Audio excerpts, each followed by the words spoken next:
So let's start with the today's newspaper analysis.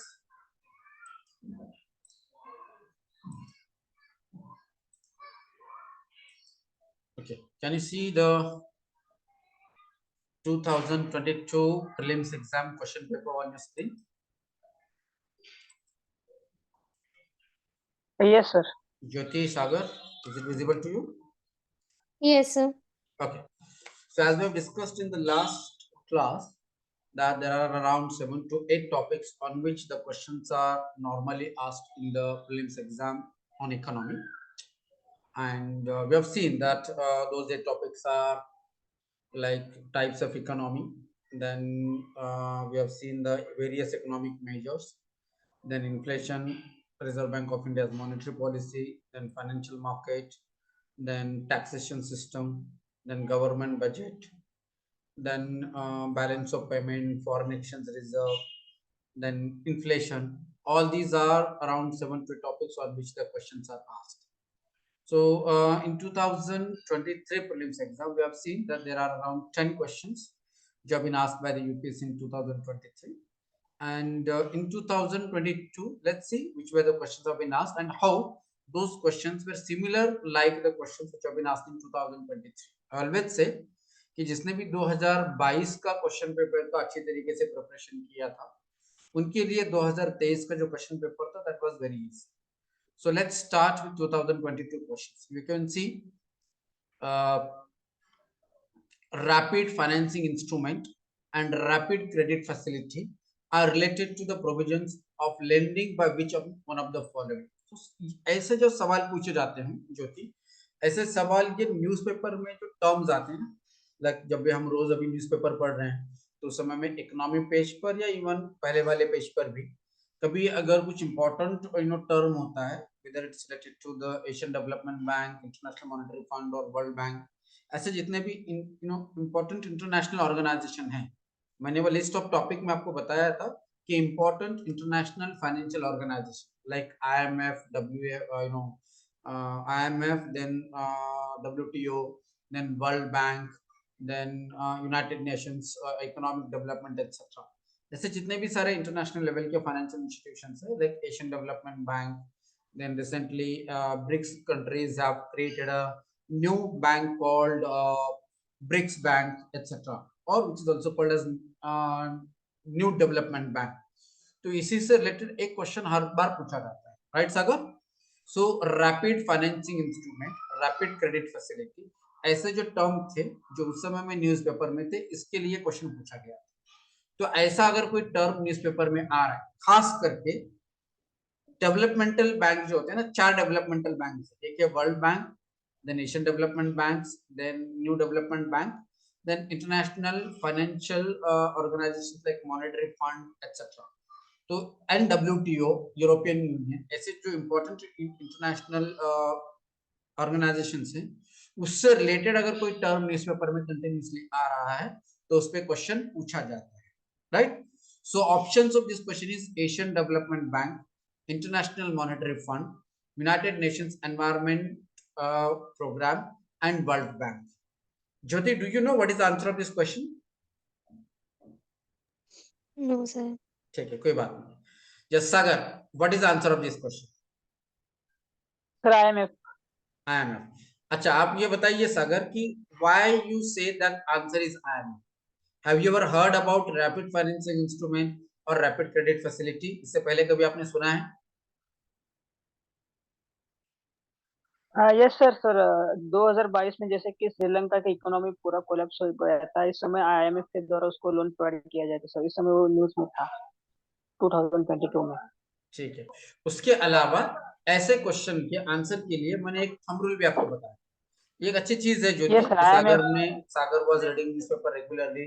He was very consistent and that's why you could be easily find out the answer of this question.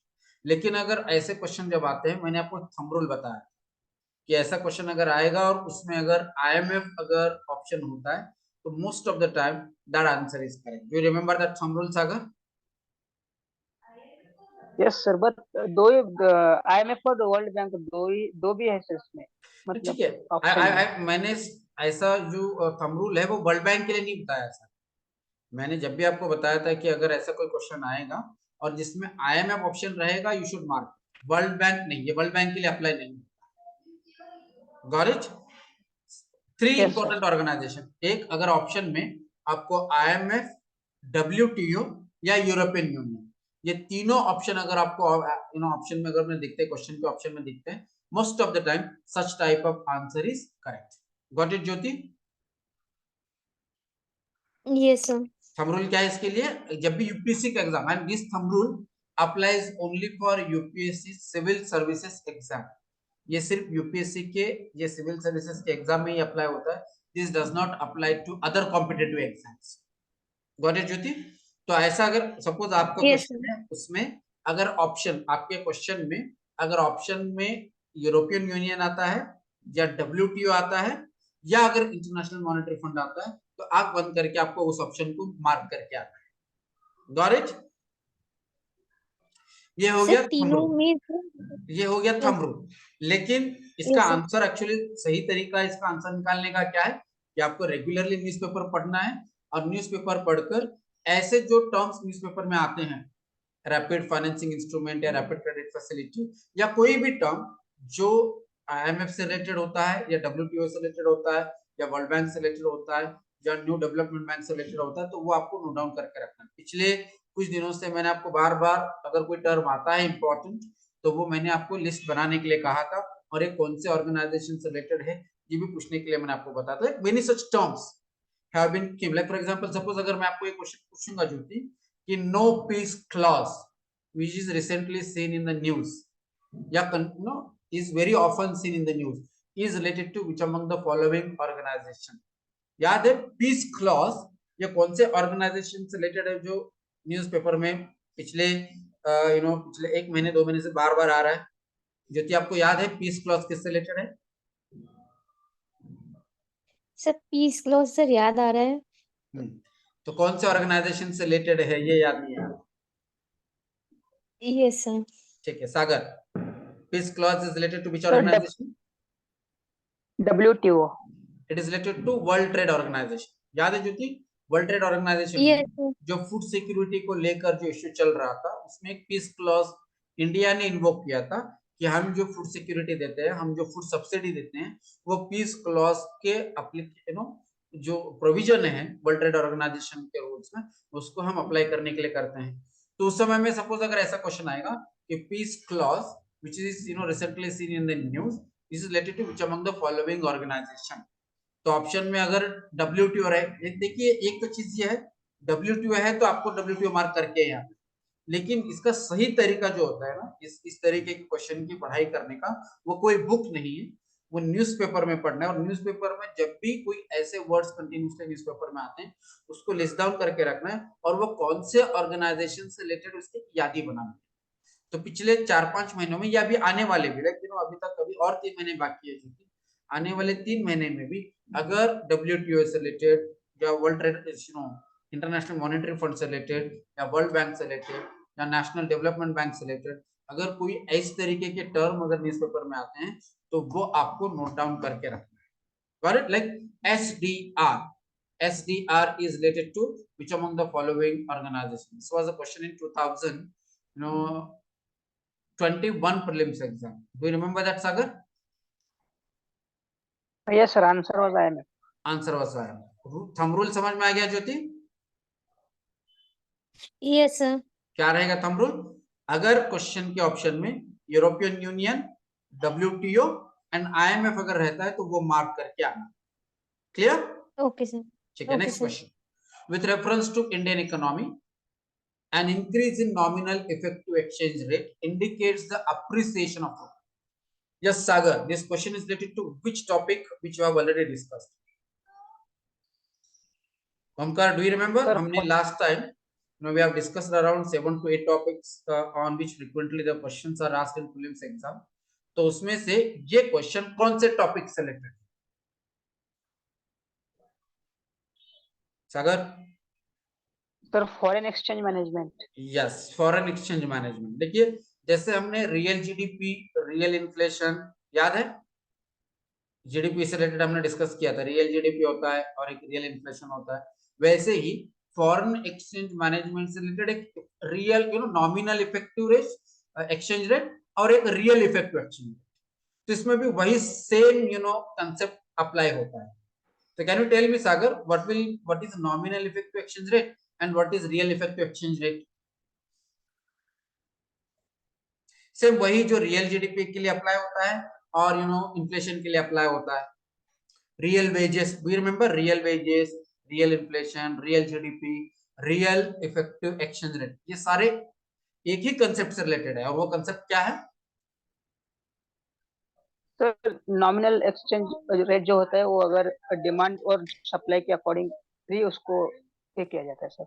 मतलब जितना demand है उसके accordingly उसको interest अब decide यहाँ किया पर क्या जाता है. लिखा है, स्टेटमेंट क्या लिखा है, देखिए. An increase in nominal effective exchange rate, मतलब नॉमिनल इफेक्टिव एक्सचेंज रेट में अगर बढ़ गया. अब नॉमिनल इफेक्टिव एक्सचेंज रेट मतलब क्या? उस समय के current prices, exchange rate prices, जो एक्सचेंज रेट प्राइसेस होता है, जैसे कि for example $1 is equal to 80 rupees है. उस समय का जो करंट एक्सचेंज रेट का जो प्राइस होता है उसे हम कहते हैं नॉमिनल इफेक्टिव एक्सचेंज रेट. लेकिन अगर बेस ईयर के एक्सचेंज रेट के प्राइसेस को अगर हम कंपेयर करके अगर हम निकालेंगे, that is what is called as real effective exchange rate. Got it? Omkar Sagar कळालं? एग्जाम मध्ये आपल्याला काय करायचं असतं बघा, you may not be knowing exactly what is the meaning of nominal effective exchange rate और real effective exchange rate, but ह्याच्याशीच मिळतं जुळतं जो दूसरा कंसेप्ट आहे, इससे ही मिलता जुलता हुआ जो दूसरा कंसेप्ट है, क्या है? Real GDP, real wages. तो रिमेंबर दिस कंसेप्ट, ये कंसेप्ट आपको पता है, तो उसी को यहाँ पर अप्लाई करके आंसर फाइंड आउट करने की कोशिश करना चाहिए. जैसे मैं हमेशा आपको कहता रहता हूँ कि इट्स नॉट नेसेसरी कि जो कुछ आपने बुक में पढ़ा है वही क्वेश्चन पूछा जाए. You have to find out the answer on the basis of whatever you have studied with respect to that particular topic. Now let's find out the answer. ये पहले हम कंसेप्ट को लेकर आंसर निकालने की कोशिश करेंगे. उसके अलावा ये क्वेश्चन फ्रेमर की जो साइकोलॉजी है, इसका थंब रूल क्या है वो मैं बाद में बताऊंगा. ठीक है, अब देखिए यहाँ पर क्या है. Now read it carefully. An increase in nominal effective exchange rate, अगर नॉमिनल इफेक्टिव एक्सचेंज रेट में अगर इंक्रीज होता है, उसमें बढ़ोतरी होती है, इट इंडिकेट्स अप्रिसिएशन ऑफ रूपी. ना मुझे बताइए कि नॉमिनल इफेक्टिव एक्सचेंज रेट में अगर बढ़ गया तो ये अप्रिसिएशन ऑफ रूपी होगा या डेप्रिसिएशन ऑफ रूपी होगा? यस, इन्फ्लेशन बढ़ रहा है या इन्फ्लेशन घट रहा है सागर? जैसे रियल जीडीपी में या रियल वेजेस में हमने देखा है, रियल वेज अगर बढ़ रहा है तो इज इट अप्रिसिएशन ऑफ रूपी और डेप्रिसिएशन ऑफ रूपी? तो रियल अगर बढ़ रहा है तो अप्रिसिएशन होगा. रियल अगर बढ़ रहा है तो रूपी की वैल्यू बढ़ रही है, रूपी की वैल्यू घट रही है. they are talking about the value of the rupee. An increase in the nominal effective exchange rate, it means that the value of the rupee is declining. तब डिप्रिसिएशन होगा सर. डेप्रिसिएशन होगा. समझ में आ गया? तो ये स्टेटमेंट क्या है? ये first statement is wrong. Got it? Actually an increase in real effective exchange rate indicates an improvement in trade competitiveness. yes, अगर रियल इफेक्टिव एक्सचेंज रेट अगर बढ़ रहा है तो इसका मतलब क्या है कि ट्रेड कॉम्पिटिटिवनेस में इंप्रूवमेंट हो रहा है. Got it? Yes Yes, sir. Our next third statement है an increasing trend in domestic inflation related to inflation in other countries is likely to cause an increasing divergence between near and real. देखिए, real wages में और nominal wages में बढ़ोतरी कब होती है? जब महंगाई बढ़ती है तभी, राइट? याद है, रियल जीडीपी और नॉमिनल जीडीपी में डिफरेंसेस बढ़ता जा रहा है, इसका मतलब क्या है? महंगाई बढ़ रही है. याद है, हमने डिस्कस किया था. Yes sir. Yes sir. The purpose of calculating the real wage or real GDP and real exchange rate, इसका पर्पस ही होता है कि इफेक्ट ऑफ इन्फ्लेशन को क्या करें? कंसीडर करें, राइट? बिकॉज कभी कभार क्या होता है, महंगाई बढ़ रही है, उसकी वजह से क्या लगता है कि जीडीपी बढ़ रहा है. और कभी कभी क्या होता है कि महंगाई बढ़ रही है, वेजेस बढ़ रहे हैं, लोगों का वेतन बढ़ रहा है, लेकिन वेतन बढ़ रहा है उसके कंपैरिजन में वेजेस भी बढ़ रहा है, तो वो एक्चुअल में वेतन बढ़ गया क्या? जैसे कि for example suppose my income या my the salary was 25,000 rupees per month 2 years back, लेकिन 2 साल के बाद में सपोज मेरी सैलरी बढ़ गई 25,000 से वो हो गई 40,000 रुपये, लेकिन जो दूध की जो कीमत है वो पहले 25 रुपया लीटर था, अब वो 25 रुपया लीटर से 50 रुपये लीटर हो गया। सैलरी 25,000 से 40,000 हो गई, लेकिन दूध 25 रुपये लीटर से 50 रुपये हो गया। तो क्या मेरी सैलरी में जो बढ़ोतरी होगी है वो रियल इंक्रीज है in my salary? No sir. Got it Jyoti? No, sir. So this is the reason that why we calculate the real rates. तो अब ये जब हम कैलकुलेट करते हैं तो उसके लिए एक कोई किसी साल का एक प्राइस हम कंसिडर करते हैं for our reference, and that is what is called as base year, मतलब कौन से ईयर से कितनी कीमतें बढ़ गई हैं। सो अब यहाँ पे like we will read third statement Sagar, an increasing trend in domestic inflation relative to inflation to other countries is likely to cause an increasing divergence between near and rear. तो उसमें डाइवर्जेंस बढ़ता जा रहा है, तो ये स्टेटमेंट सही है गलत है अगर डोमेस्टिक इन्फ्लेशन बढ़ रहा है? So the statement is correct और wrong? Correct sir. Right. So third statement is correct. So here question has been asked with reference to Indian economy, which of the above statements are correct, right? So second and third statements are correct. So answer should be 2 and 3 only. ठीक है, अब यहां पर हम थोड़ा सा देखते हैं। मैंने आपको जैसे बताया था कि जब भी कोई स्टेटमेंट बेस्ड क्वेश्चन होता है ज्योति, तो हमें क्या ध्यान में रखना है कि उस स्टेटमेंट में लाइकली मिस्टेक कहां होते हैं आपको फाइंड आउट करना और ट्रिगर वर्ड फाइंड आउट करना। अब इस वाले क्वेश्चन में पहले स्टेटमेंट में ट्रिगर वर्ड है, ये तो है नॉमिनल इफेक्टिव रेट, तो ये नॉमिनल एक ट्रिगर वर्ड है, और लास्ट है अप्रिसिएशन। तो ये या अप्रिसिएशन होता है या डेप्रिसिएशन होता है, ये हमें सोचना है। We have to think in example whether nominal effective rate से ये अप्रिसिएशन होता है या डेप्रिसिएशन होता है।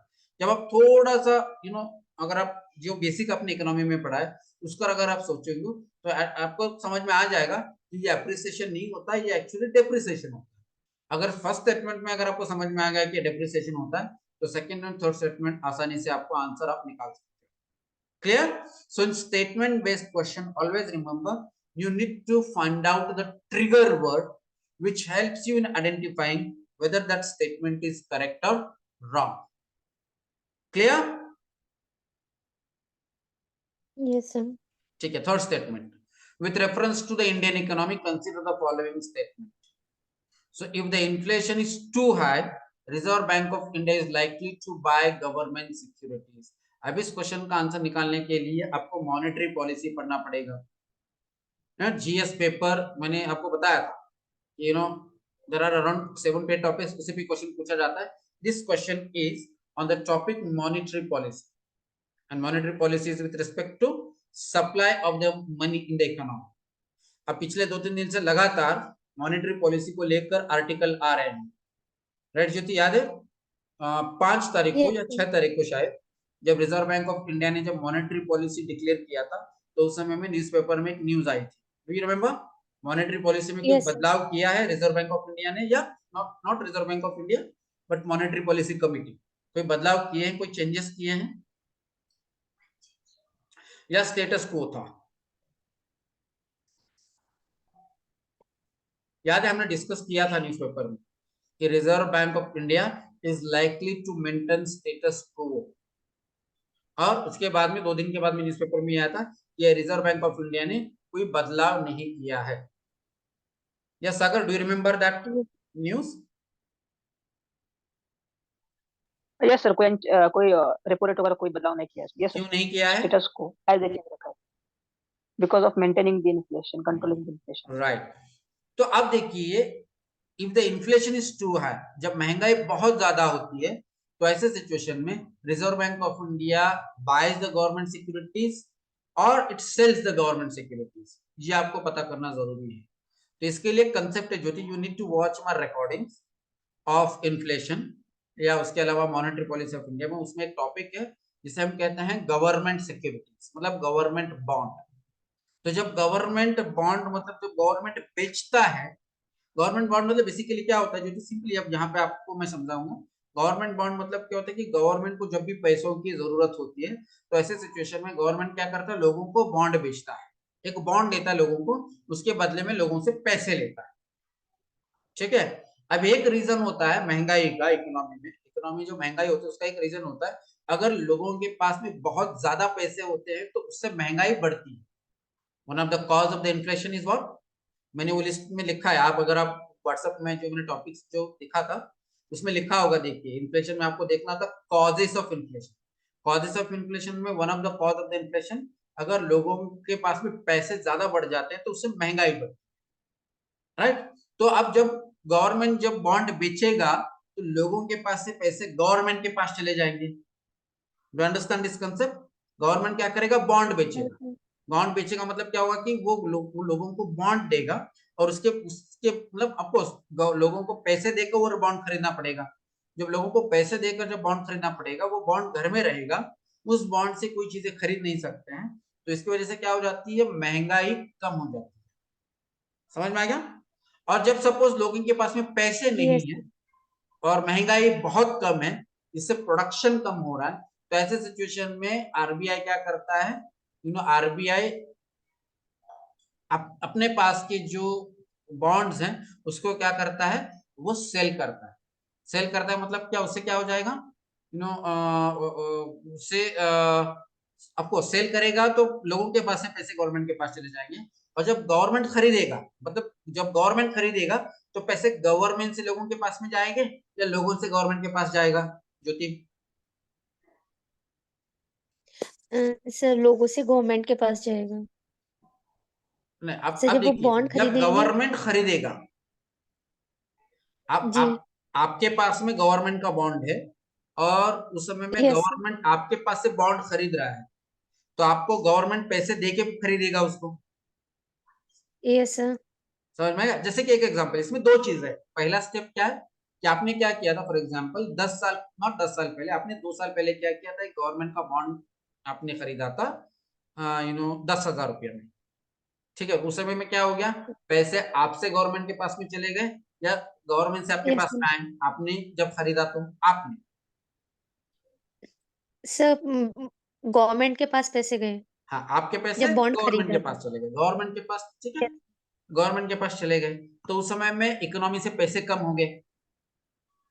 Yes sir.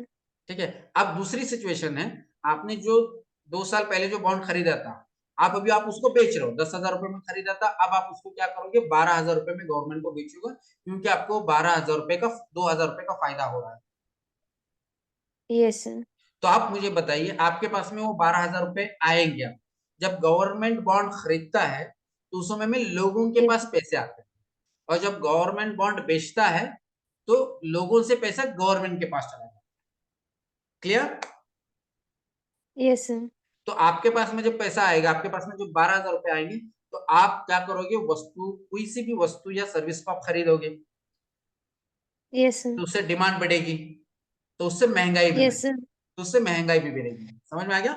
Ji.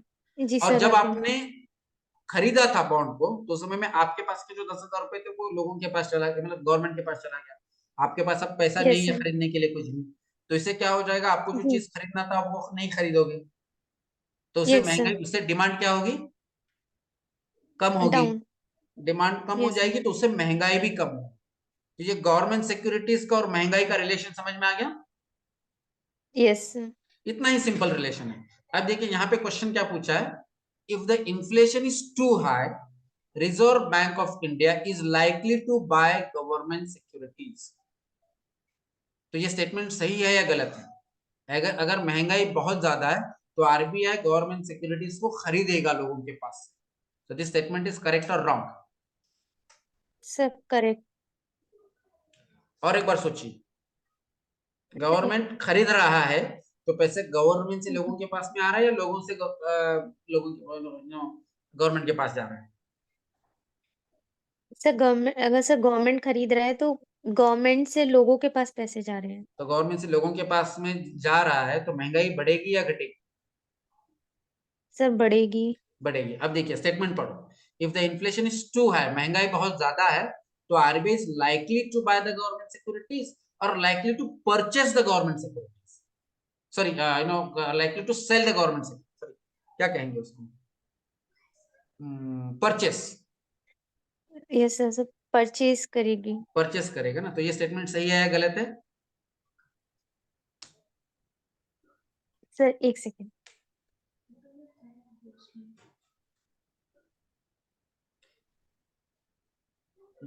RBI is sir likely to purchase the government securities. समझ में आ रहा है? Yes sir. तो ये सर स्टेटमेंट, गलत है ये। ये स्टेटमेंट रॉन्ग है। Yes sir. Got it? Omkar Sagar, are you agree with me? आपको तो ये कंसेप्ट पहले से ही पता है, right? Yes, sir. Rather than buying, it will be sold by sorry, RBI. वो बेचेगा सर मार्केट में, खरीद यस, नहीं वो करेगा। खरीदेगा नहीं। तो समझ में आ गया, क्योंकि इतना ही कंसेप्ट है। देखिए ये जो है ना, ये अगर ये कंसेप्ट आपको समझ में आ गया ना कि गवर्नमेंट सिक्योरिटीज क्या होते हैं, कौन से सिचुएशन में आरबीआई खरीदता है और कौन से सिचुएशन में आरबीआई बेचता है और वो ऐसे क्यों करता है, ये कंसेप्ट अगर समझ में आ गया ना तो यूपीएससी का सवाल बहुत आसान है। समझ में आ रहा है? यस सर, सर जो ये सिक्योरिटीज लिखा है, ये बॉन्ड्स जो बोल रहे हैं आप, यस, ये दोनों एक ही चीज? एक ही होता है, गवर्नमेंट सिक्योरिटीज और government bonds. Actually there is a slight difference between bond and security, but उतना डिटेल में हमें जाना नहीं है। आपको बस ये समझना ओके है सर। कि government securities and bond government के द्वारा बेचे जाते हैं जब भी उन्हें गवर्नमेंट को पैसे की जरूरत होती है। तो government bonds and government securities are one and the same thing. Okay sir. ठीक है? टेक्निकली अगर देखा जाएगा तो उसमें स्लाइट डिफरेंस है, बट यूपीएससी हमें ये नहीं चाहता है। यूपीएससी कभी आपको ये क्वेश्चन नहीं पूछेगा, you know what is the difference between government securities and bond, ऐसा सवाल यूपीएससी कभी नहीं पूछेगा। समझ में आ गया? Okay sir. अब जी ये सर। कंसेप्ट समझ में आ गया, पहला स्टेटमेंट क्यों क्यों रॉन्ग है? Yes sir.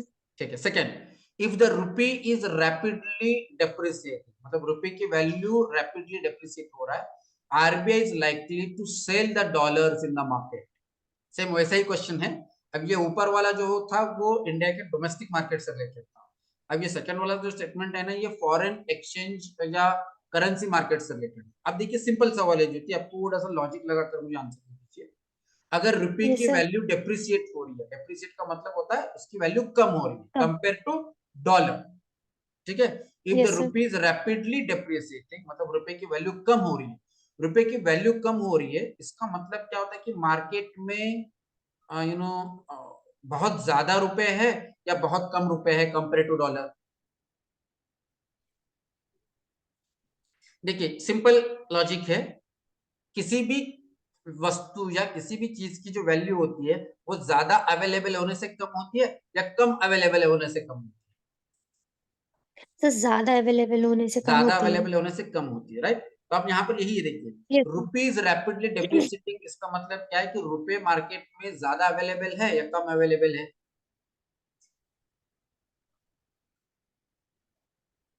सर ज्यादा अवेलेबल है। ज्यादा अवेलेबल है, और डॉलर कम अवेलेबल है। Yes sir. समझ में आ गया? अब ऐसे सिचुएशन में मुझे बताइए कि आरबीआई मार्केट में डॉलर को बेचेगा, मतलब डॉलर को बेचेगा मतलब क्या, डॉलर को मार्केट में दे देगा या डॉलर वो खरीदेगा। अब इसका मतलब क्या, आरबीआई को क्या करना चाहिए कि मार्केट में डॉलर कम है और रुपए ज्यादा है, इसकी वजह से डॉलर रुपए की कीमत घट रही है।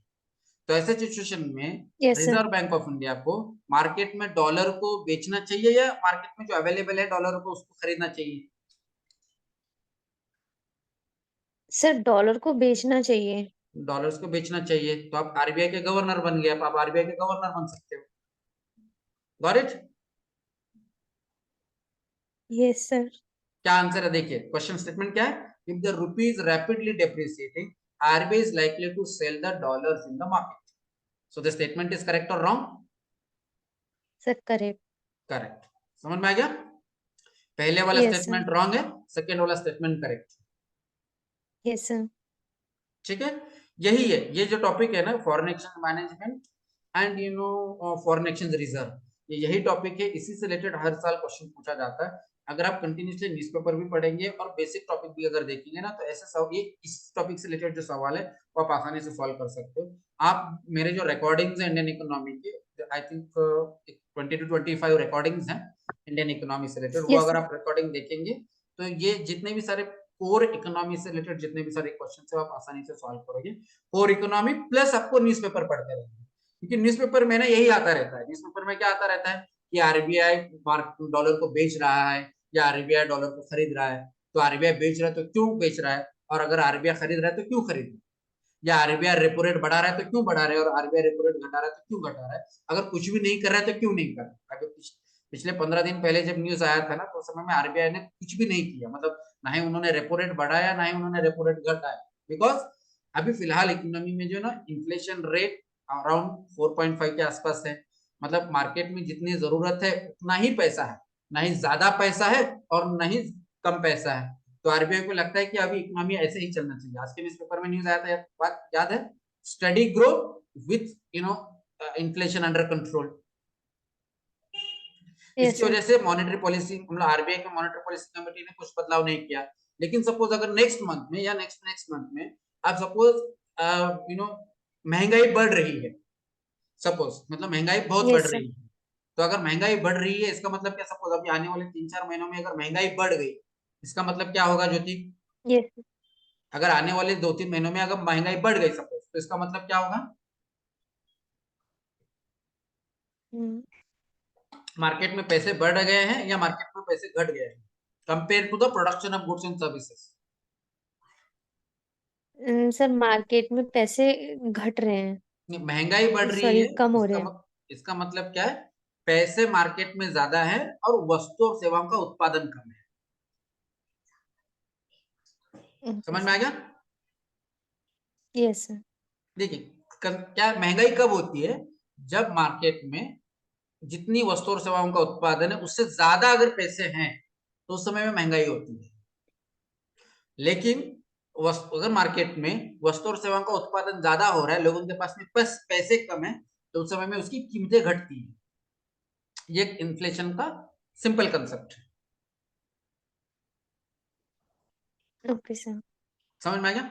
तो इसी वजह से अब आरबीआई ने पिछले लास्ट मॉनेटरी पॉलिसी रिव्यू में उन्होंने ना ही रेपो रेट बढ़ाया ना ही रेपो रेट कम किया, ना ही उन्होंने पैसों का सप्लाई बढ़ाया ना ही कम किया, क्योंकि आरबीआई को लगा कि अब जितना पैसा इकोनॉमी में है उतना सफिशिएंट है, ना ही ज्यादा है ना ही कम है।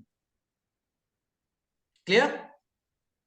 तो ये Yes. न्यूज़पेपर पढ़ना इसलिए इंपॉर्टेंट है because you will come to know that whether the monetary policy is increased or decreased, whether the RBI is selling the dollar or buying the dollar।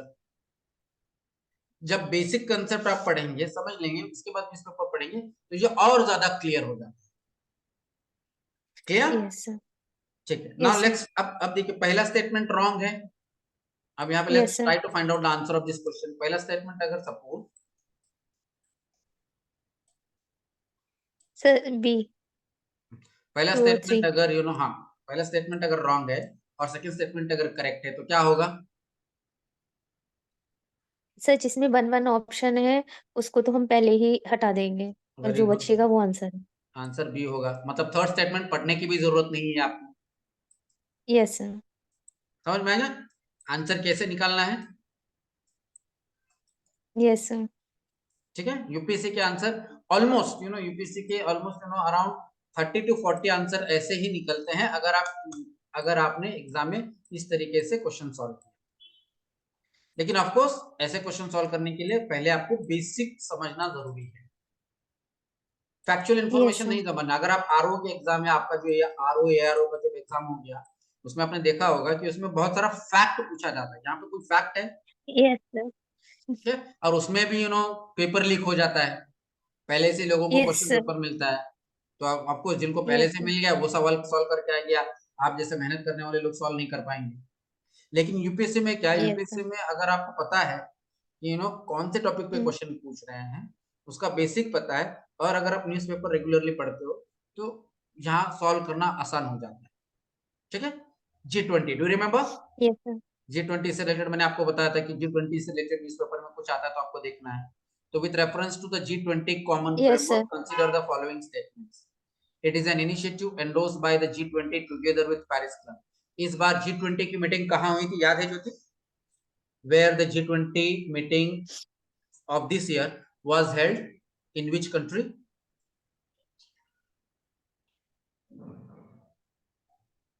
Sir India में ही हुई थी, दिल्ली में। Yes. तो उस समय में इस साल की G20 जब मीटिंग हुई थी ना, तो उसमें कौन से चीजें गवर्नमेंट ऑफ इंडिया ने या G20 ने पास किए हैं, उसमें क्या डिस्कस किया है, क्या इन्होंने डिसीजन लिया गया, उसकी लिस्ट बनाना है। उस समय में क्वेश्चन आएगा। ओके ठीक है। ओके सेम क्या सर। है कि G20 common framework, so it is an initiative endorsed by the G20 together with Paris club. आप मुझे बताइए, ये पहले वाले स्टेटमेंट में क्या लाइकली मिस्टेक होने की संभावना है? Sir read the Paris state. Club.